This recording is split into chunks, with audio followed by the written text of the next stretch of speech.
Tomato. Tomato. Tomato. I like Tomato. Tomato. Tomato. Tomato. In this video, we're going to look at 20 words Americans and Brits pronounce differently. Hey, I'm Alistair and welcome to another video.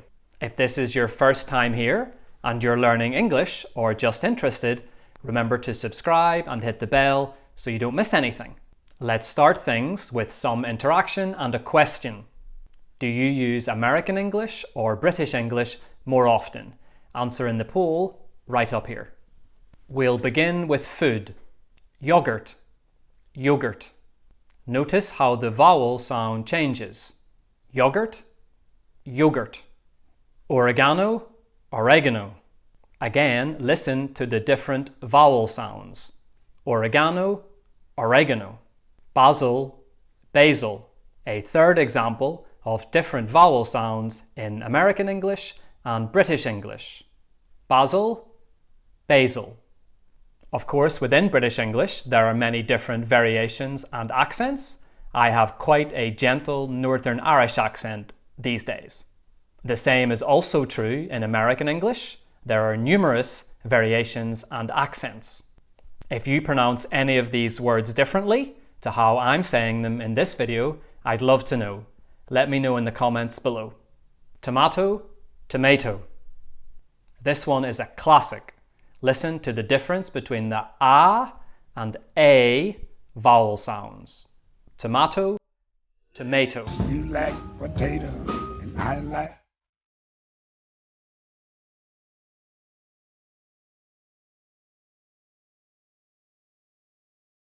Herb, herb. This one is completely different.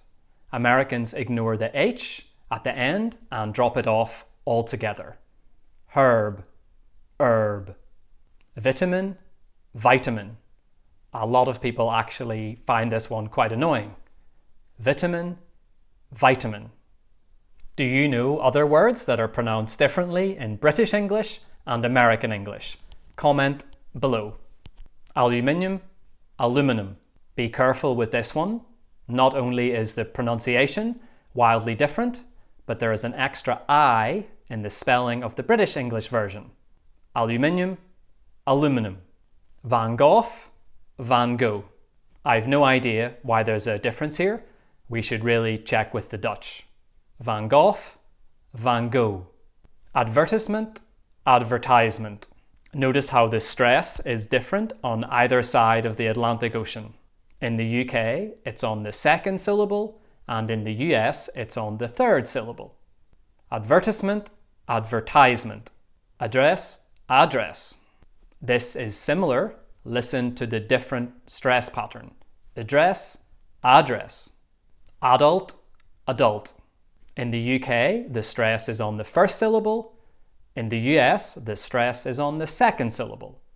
Adult, adult. Apologies to any Americans watching, as I have a terrible American accent. By the way, do you say any of these words sometimes in American English and sometimes in British English? Answer yes or no in the poll up here. Water, water. In British English, there are two ways to say this word. Water, pronouncing the T sound, or water, with the glottalization of the T sound.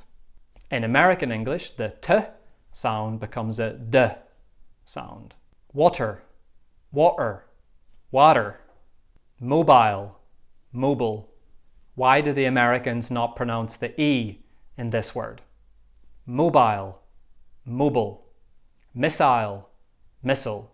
This one is similar to mobile and mobile. The Americans drop the final E. Missile, missile. World Cup, World Cup. Notice here that the British stress the second word, cup, and the Americans stress the first word, world. World Cup, World Cup. By the way, this video is part of my American English and British English series. The link to the playlist is up here and also in the description below. Check it out after you've watched this video. Defense, defense. The Americans really pronounce the first sound here, the D. Defense, defense. Garage, garage. Are they even the same word? Garage, garage. Semi, semi. Listen to the difference in the final vowel sound, E and I. Semi, semi. Route, route. For me, this is the word that causes the most confusion. It sounds completely different, and often people won't understand what you're saying. The two different words are barely recognizable. Route, route. Zebra, zebra. A lovely one here. Can you hear the difference between the and E sounds? Zebra, zebra. If you're serious about learning English, remember to subscribe and hit the bell. The best way to do this is to watch one of these videos. Thanks so much for watching, and I'll see you over here in one of these videos.